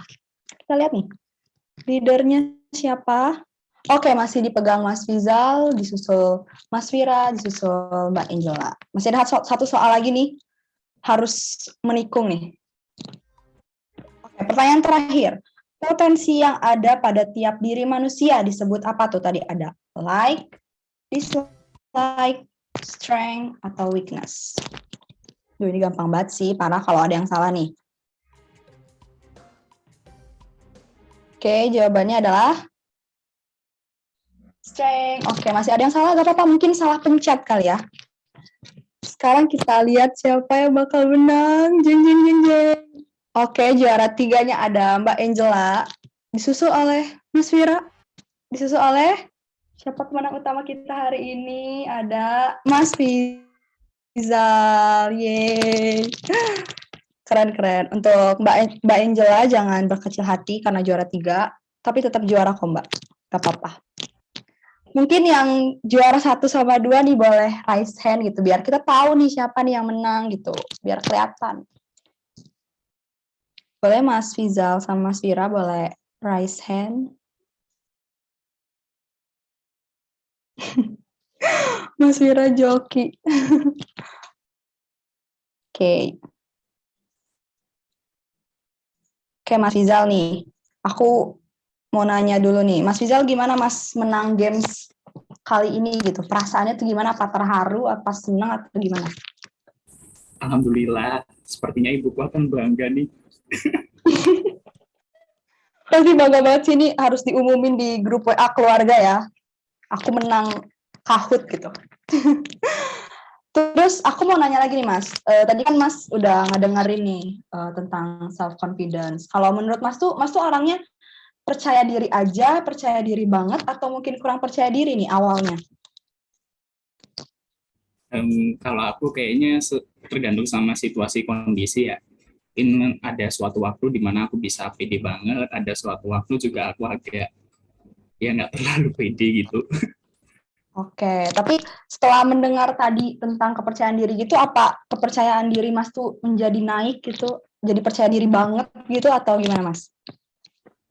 Lebih bisa apa ya, menempatkan diri pada situasi gitu. Jadi yang misalnya sebelumnya kayak merasa minder, aku jadi bakal kayak, oh kayaknya aku pasti bisa, insya Allah pasti bisa. Gitu sih. Wah, jadi berdampak banget ya tadi yang udah dijelasin sama Mbak Kika gitu. Iya, alhamdulillah. Oke. Iya, alhamdulillah. Makasih banyak Mas Fizal udah mau ditanya-tanya sedikit nih. Dan selamat juga untuk para pemenang, ada Mas Fizal sama Mas Wira. Nanti boleh bisa menghubungi ini ya Mas Faiz untuk meminta hadiahnya. Oke, karena udah beres juga nih Gensita, jadi kita sekarang udah ada di penghujung acara. Untuk teman-teman, jangan lupa untuk mengisi absensi di link yang ada di chat box, nanti bakal dikirim. Boleh? Mbak Panitia boleh? Ya, udah ada tuh. Bisa langsung diisi untuk keperluan absensi dan sertifikat, jadi diisinya boleh pakai nama lengkap ya nanti namanya. Oke, karena kita udah ada di penghujung acara juga, dan kita tadi mengawali acara ini dengan doa, maka akan ditutup juga dengan doa. Berdoa menurut agama dan keyakinan kita masing-masing, berdoa dimulai.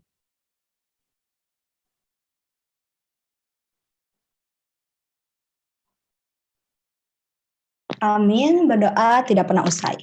Saya mengucapkan terima kasih kepada teman-teman semuanya yang sudah hadir dan mengikuti acara ski diving pada hari ini. Dari awal sampai akhir, semoga ilmu yang telah disampaikan tadi dapat bermanfaat untuk kita semua, dan juga dapat diterapkan dalam kehidupan kita, dan semoga juga kita selalu diberikan kesehatan. Saya Elia Novera, selaku MC pada acara ski diving hari ini, saya izin undur diri, dan mohon maaf apabila ada kekurangan dan kesalahan dari perkataan atau perbuatan saya mungkin yang kurang berkenan. Atas perhatiannya saya ucapkan banyak terima kasih. Wassalamualaikum warahmatullahi wabarakatuh. Shalom, Om Swastiastu, Namo Buddhaya, salam kebajikan, salam sejahtera bagi kita semua. Jangan lupa absen ya guys. Ada di chat box. Kasih semuanya.